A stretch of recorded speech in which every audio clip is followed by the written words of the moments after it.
നമസ്കാരം. വ്യാപാര രംഗത്തുള്ള നിങ്ങൾക്ക് വേണ്ടി മാത്രമുള്ള ഒരു ചർച്ചയാണിത്.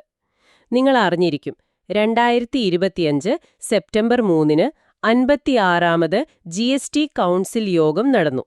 അതിൽ ചില തീരുമാനങ്ങളെടുത്തു. GST നിരക്കുകളിൽ മാറ്റങ്ങൾ വരുന്നുണ്ട്. ഇത് ഓർക്കണം, 2025 സെപ്റ്റംബർ 22 മുതലാണ് പ്രാബല്യത്തിൽ വരുന്നത്. നമ്മൾ ഇതിനായി നോക്കുന്നത് സർക്കാർ ഇറക്കിയ വ്യാപാരികളുടെ ശ്രദ്ധയ്ക്ക് ഒന്ന്. അപ്പോൾ ഈ മാറ്റങ്ങൾ വരുമ്പോൾ നിങ്ങൾ, അതായത് വ്യാപാരികൾ, എന്തൊക്കെ ശ്രദ്ധിക്കണമെന്ന് ലളിതമായിട്ടൊന്ന് നോക്കാം, അല്ലേ? ശരി, നമുക്ക് കാര്യങ്ങളിലേക്ക് കടക്കാം. ഏറ്റവും ആദ്യം തന്നെ അടിയന്തരമായി ചെയ്യേണ്ട ഒരു കാര്യമുണ്ടല്ലോ. സെപ്റ്റംബർ 22 മുതൽ പുതിയ റേറ്റ് വരും. അപ്പോൾ ബില്ലിംഗ്. തീർച്ചയായും ഏറ്റവും പ്രധാനപ്പെട്ട കാര്യം, നിങ്ങളുടെ ബില്ലിംഗ് സോഫ്റ്റ്വെയർ ഉണ്ടല്ലോ, അത് സെപ്റ്റംബർ 22-ന് മുൻപ് തന്നെ അപ്ഡേറ്റ് ചെയ്യണം. പുതിയ നിലക്കുകളൊക്കെ അതിൽ വരണം. അല്ലെങ്കിൽ പിന്നെ തെറ്റായ ഇൻവോയ്സ് ആവും. അത് ശരിയാണ്. പിന്നെ പിഴവരും പ്രശ്നങ്ങളാവും. അതെ. ഈ സോഫ്റ്റ്വെയർ അപ്ഡേറ്റ് ചെയ്യുന്നതിനൊപ്പം സ്റ്റോക്കിന്റെ കാര്യത്തിലും ഒരു ശ്രദ്ധ വേണമെന്ന് കേട്ടല്ലോ. വേണം. അത് വളരെ പ്രധാനപ്പെട്ട ഒന്നാണ്.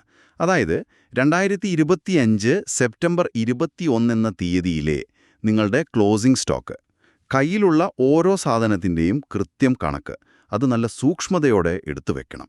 ഓരോ ഐറ്റവും അതിന്റെ അളവും വിലയുമൊക്കെ, അല്ലേ? അതെ, എല്ലാം വ്യക്തമായിരിക്കണം. എന്തിനാണ് ഈ ക്ലോസിംഗ് സ്റ്റോക്ക് ഇത്ര കൃത്യമായിട്ട് എടുക്കുന്നത്? ഇതിന്റെ ഒരു ആവശ്യം എന്താണ്? ഇതിന്റെ ആവശ്യം വരുന്നത് ഇൻപുട്ട് ടാക്സ് ക്രെഡിറ്റ്, അതായത് ITC ക്രമീകരിക്കുന്നിടത്താണ്.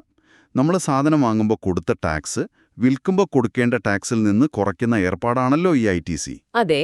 അപ്പോൾ ഈ നിരക്ക് മാറുമ്പോൾ പഴയ സ്റ്റോക്കിലെ സാധനങ്ങളുടെ ITC എന്ത് ചെയ്യണമെന്നറിയാൻ ഈ ക്ലോസിംഗ് സ്റ്റോക്ക് രേഖ വേണം. കണക്ക് ക്ലിയർ അല്ലെങ്കിൽ ഒന്നുകിൽ കാശ് നഷ്ടപ്പെടാം, അല്ലെങ്കിൽ നിയമപ്രശ്നം വരാം. ഈ ITC ക്രമീകരണങ്ങൾ, അത് കുറച്ചൊരു കൺഫ്യൂഷൻ ഉണ്ടാക്കാൻ സാധ്യതയുണ്ട്. അതൊന്ന് വ്യക്തമാക്കാമോ? ഇപ്പോൾ ഒരു സാധനത്തിന് നിലവിൽ ടാക്സ് ഉണ്ട്, പക്ഷേ സെപ്റ്റംബർ 22 മുതൽ അതിന് ടാക്സ് ഇല്ല എന്ന് വെക്കുക. അപ്പോൾ സെപ്റ്റംബർ 21-ലെ സ്റ്റോക്കിലുള്ള ആ സാധനത്തിന്റെ ITC നമ്മൾ എടുത്തത്, അതെന്ത് ചെയ്യും? നല്ല ചോദ്യം. അവിടെയാണ് ശ്രദ്ധിക്കാനുള്ളത്.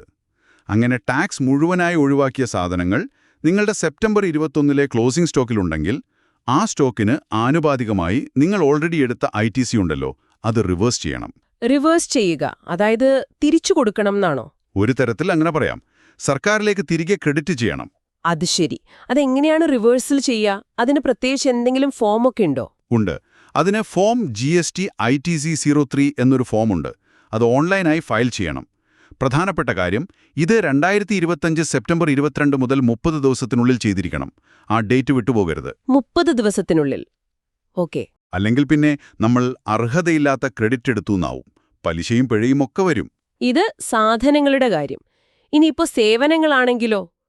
ചില സർവീസുകൾക്കും ടാക്സ് ഒഴിവാക്കിയിട്ടുണ്ടാവാം. അവർക്കും ഇത് ബാധകമാണോ? അതെ, തീർച്ചയായും. സേവനം കൊടുക്കുന്നവർക്കും ഇത് ബാധകമാണ്. ഇപ്പോൾ സെപ്റ്റംബർ 22 മുതൽ ടാക്സ് ഇല്ലാതായ ഒരു സർവീസ് കൊടുക്കാൻ നിങ്ങൾ ഉപയോഗിക്കുന്ന ചില സാധനങ്ങൾ, ഇൻപുട്സ് ഉണ്ടാവാം, നികുതി കൊടുത്തു വാങ്ങിയത്. അത് സെപ്റ്റംബർ 21-ലെ സ്റ്റോക്കിലുണ്ടെങ്കിൽ അതിന് ആനുപാതികമായ ITCയും ഇതേപോലെ ഫോം GST ITC 03 വഴി 30 ദിവസത്തിനുള്ളിൽ റിവേഴ്സ് ചെയ്യണം. ശരി. അത് ക്ലിയറായി. ഇനി വേറൊരു സിറ്റുവേഷൻ നോക്കാം. ചില സേവനങ്ങൾക്ക് ഇപ്പോൾ ITC എടുക്കാം, പക്ഷെ പുതിയ മാറ്റം വന്നപ്പോൾ സെപ്റ്റംബർ 22 മുതൽ ആ സേവനങ്ങൾക്ക് വിതൗട്ട് ITC എന്ന കണ്ടീഷൻ വന്നു. കൂടെ ഒരു പുതിയ 5% റേറ്റും വന്നു എന്നും വയ്ക്കുക. അപ്പോൾ ഈ സർവീസ് കൊടുക്കാൻ വേണ്ടി സെപ്റ്റംബർ 22-ന് മുൻപ് വാങ്ങിയ സ്റ്റോക്കിലുള്ള സാധനങ്ങളുടെ ITCയുടെ കാര്യം എന്താവും? ഇത് കുറച്ചുകൂടെ കൺഫ്യൂഷനാണല്ലോ. അതെ, ഇവിടെ ചെറിയ വ്യത്യാസമുണ്ട്. വിതൗട്ട് ITC എന്ന വ്യവസ്ഥയിലേക്ക് മാറുമ്പോൾ അതിന്റെ അർത്ഥം ആ സർവീസുമായി ബന്ധപ്പെട്ട് വാങ്ങുന്ന ഒന്നിനും പിന്നീട് ITC പറ്റില്ല എന്നാണ്.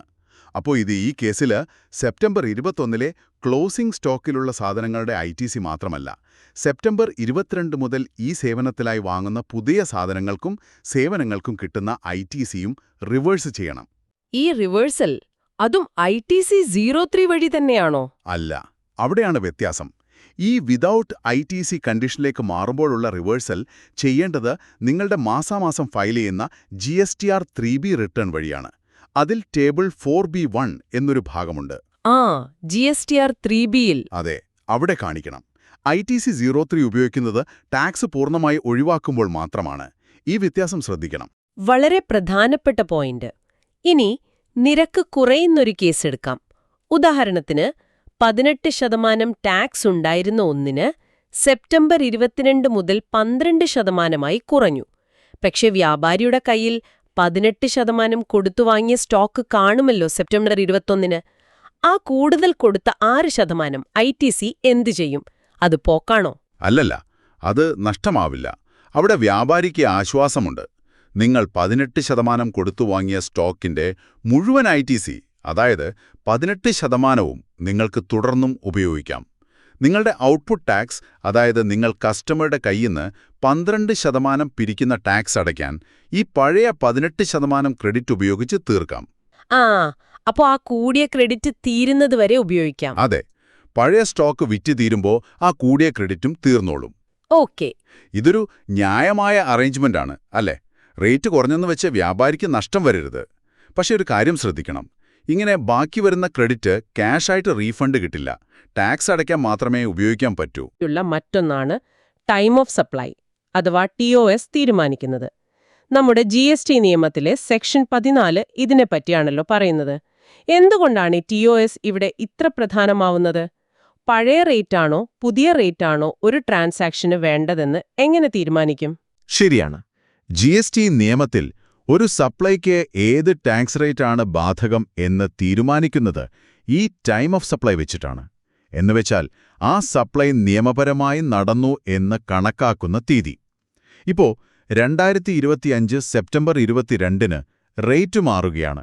അപ്പോ ഈ ഡേറ്റിനോട് അടുത്ത് നടക്കുന്ന ഇടപാടുകൾക്ക് തൊട്ടു മുൻപോ ശേഷമോ നടക്കുന്നവയ്ക്ക് ഏത് റേറ്റ് ഉപയോഗിക്കണം എന്ന് തീരുമാനിക്കാൻ ഈ TOS നിയമം അറിയണം.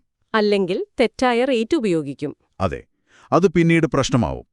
സ്വയം ടാക്സ് കണക്കാക്കുമ്പോൾ ഇത് വളരെ പ്രധാനമാണ്. അപ്പം നമുക്ക് ഈ TOS നിയമം ഈ നിരക്ക് മാറ്റം വെച്ച് എങ്ങനെയാണെന്ന് നോക്കാം. പ്രധാനമായി 2 സാഹചര്യങ്ങളുണ്ട്. ഒന്നാമത്തേത്, സപ്ലൈ നടന്നത് റേറ്റ് മാറുന്നതിനു മുൻപാണ്. അതായത് 2025 സെപ്റ്റംബർ 21-നോ അതിനു മുൻപോ. ഇവിടെ റേറ്റ് എങ്ങനെ തീരുമാനിക്കും? ശരി, സപ്ലൈ നടന്നത് സെപ്റ്റംബർ 22-ന് മുൻപാണെങ്കിൽ നമ്മൾ 2 ഡേറ്റുകൾ ശ്രദ്ധിക്കണം. 1, ഇൻവോയ്സ് കൊടുത്ത ഡേറ്റ്. 2, പൈസ കിട്ടിയ ഡേറ്റ്. ഈ 2 ഡേറ്റുകളെയും സെപ്റ്റംബർ 22 എന്ന മാറ്റത്തിന്റെ തീയതിയുമായിട്ട് താരതമ്യം ചെയ്യണം. ഇതിൽ 3 സാധ്യതകളുണ്ട്. ഒന്നാമത്തേത്, ഇൻവോയ്സും പൈസ കിട്ടിയതും രണ്ടും സെപ്റ്റംബർ 22-നോ അതിനുശേഷമോ ആണ്. ഇവിടെ TOS എന്നത് ഇൻവോയ്സ് ഡേറ്റ് ആണോ പൈസ കിട്ടിയ ഡേറ്റ് ആണോ ഏതാണോ ആദ്യം അതാണ്. അപ്പോൾ പുതിയ റേറ്റ് വരും. ഉദാഹരണം വെച്ച് പറയാമോ? പറയാം.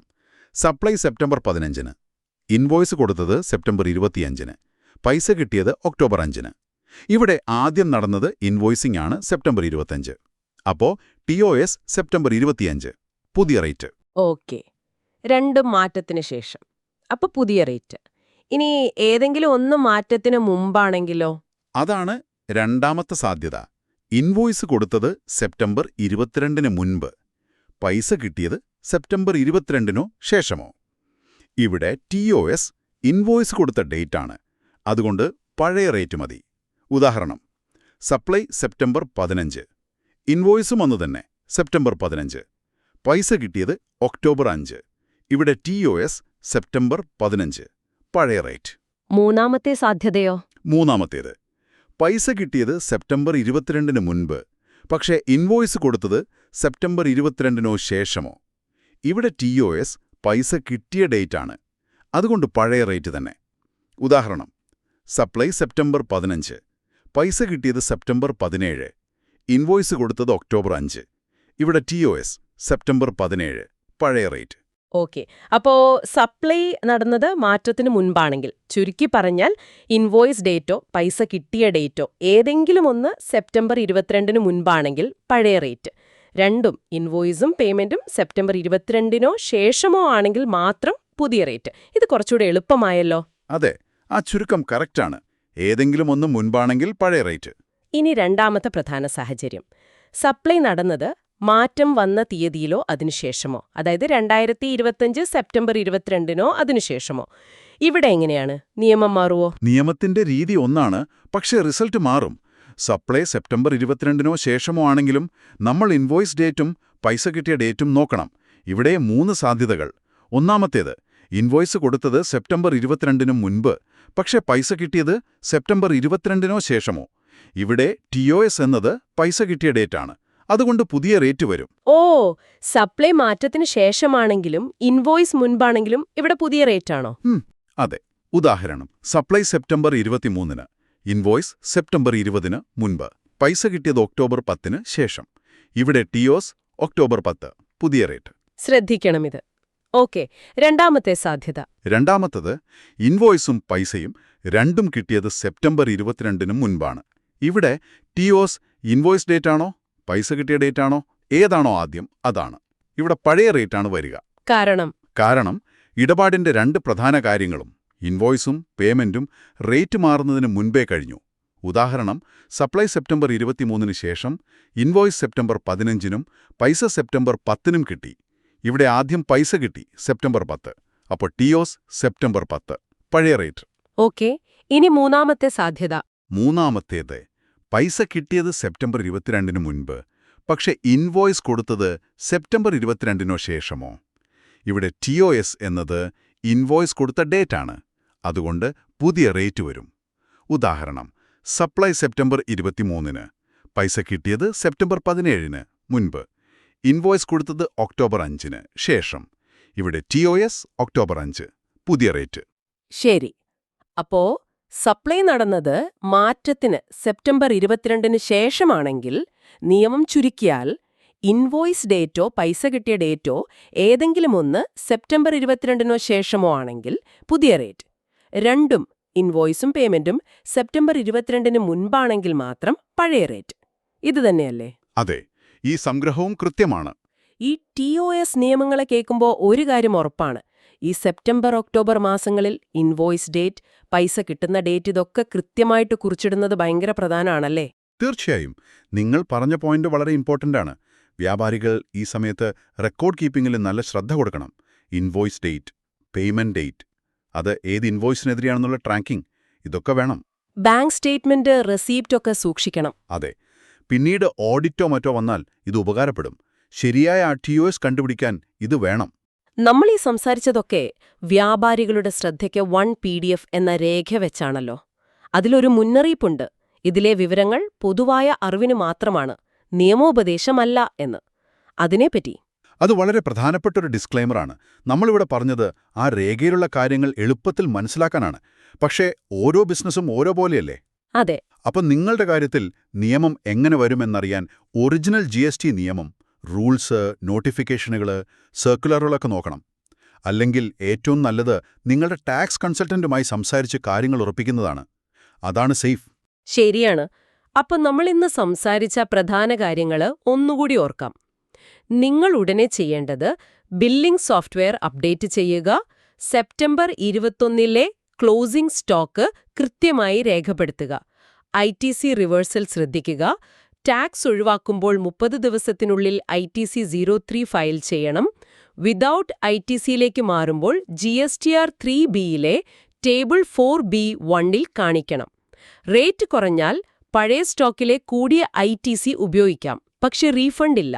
പിന്നെ ഏറ്റവും പ്രധാനം, സെപ്റ്റംബർ 22 എന്ന ഡേറ്റ് നോക്കി ഇൻവോയ്സ് ഡേറ്റും പൈസ കിട്ടിയ ഡേറ്റും വെച്ച് ടൈം ഓഫ് സപ്ലൈ നിയമം സെക്ഷൻ 14 അനുസരിച്ച് ശരിയായ റേറ്റ് പഴയതോ പുതിയതോ ഉപയോഗിക്കുക.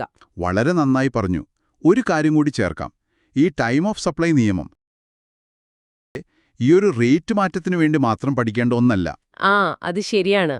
ഇത് GSTയുടെ ഒരു അടിസ്ഥാന തത്വമാണ്. എല്ലാ മാസവും നിങ്ങളുടെ ടാക്സ് ശരിയായി കണക്കാക്കാൻ ഇത് വേണം.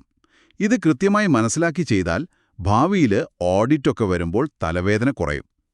അതൊരു നല്ല പോയിന്റാണ്. ഒരവസാനത്തെ ചിന്തയായിട്ട് പറയാം, ഈ മാറ്റങ്ങളൊക്കെ ചെയ്യാൻ കുറച്ചധികം പണിയുണ്ട്, സമ്മതിച്ചു. പക്ഷേ ഇതിന് നിങ്ങളുടെ ഇപ്പോഴത്തെ അക്കൗണ്ടിംഗ്, സ്റ്റോക്ക് മാനേജ്മെന്റൊക്കെ ഒന്ന് മെച്ചപ്പെടുത്താനുള്ള അവസരമായി കാണാം. ചിലപ്പോൾ ഈ ക്ലോസിംഗ് സ്റ്റോക്ക് എടുക്കുമ്പോൾ നിങ്ങളുടെ സ്റ്റോക്ക് എത്ര വേഗത്തിൽ വിറ്റുപോകുന്നു, സ്റ്റോക്ക് ടേൺ ഓവർ, പഴകിയ സ്റ്റോക്ക് വല്ലതുമുണ്ടോ എന്നൊക്കെ ഒന്ന് നോക്കുന്നത് ബിസിനസ്സിന് നല്ലതായിരിക്കും. അത് കൊള്ളാം. ഇത് നേരിട്ട് ഇന്നത്തെ വിഷയമല്ല, എന്നാലും ഒരു ചിന്തിക്കാൻ വേണ്ടി പറഞ്ഞതാണ്. തീർച്ചയായും ചിന്തിക്കേണ്ട കാര്യം തന്നെ. അപ്പോ വ്യാപാരികളായ നിങ്ങൾ ഈ വിവരങ്ങൾ നിങ്ങളുടെ സാഹചര്യത്തിനനുസരിച്ച് നോക്കുമല്ലോ. സംശയമുണ്ടെങ്കിൽ തീർച്ചയായും ഒഫീഷ്യൽ സോഴ്സുകളോ ടാക്സ് അഡ്വൈസറെയോ സമീപിക്കുക. ഈ ചർച്ച ശ്രദ്ധിച്ച നിങ്ങൾക്ക് നന്ദി.